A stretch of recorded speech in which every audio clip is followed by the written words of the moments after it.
இப்போ வந்து பார்த்தீங்கன்னா ஏர்வாடியிலேருந்து நம்ம ஒரு உயிர் தமிழனா இருந்து ஒருத்தர் பேசிகிட்டு இருக்காரு. அவரை நம்ம பார்ப்போம். கொஞ்சம் பேட்டி அளிங்க. நீங்கள் ஜல்லிக்கட்டு எதுக்காக நடத்துன்னு விரும்புகிறீங்க? தமிழர் பண்பாடை நம்ம காக்கணும்.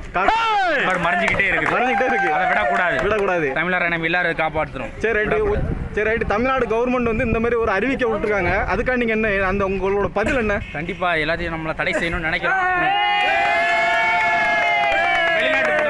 பெப்சி கோக் எல்லாத்தையும் நிறுத்தி நிறுத்துறேன். அவசர சட்டம் போடுறாங்கிறாங்க. மோடியை டக்குன்னு 1000 500 செல்லாதுன்னு சொன்னாரு.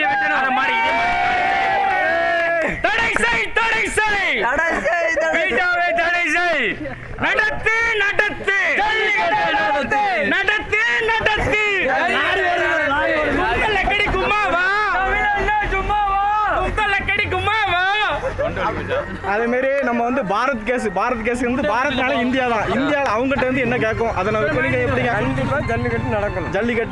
நடக்கணும். சவுண்டாக பேசுங்க. கண்டிப்பாக ஜல்லிக்கட்டு நடத்தி ஆகணும். கண்டிப்பாக நடத்தணும். சரி ரைட்டு. அதே மாதிரி இன்னும் ஒரு சின்ன பையன் ஒருத்தன் வந்திருக்கான். அவன்கிட்ட கேட்கும். ஏடா பேசுங்க. நீங்க பேசுங்க. தெரியல. நீ சொல்லு. நிப்பாட்டு. சொல்லு. பேசு. நீ பேசு. அங்கே போய் பேச எவன்ட்டெல்லாம் பேச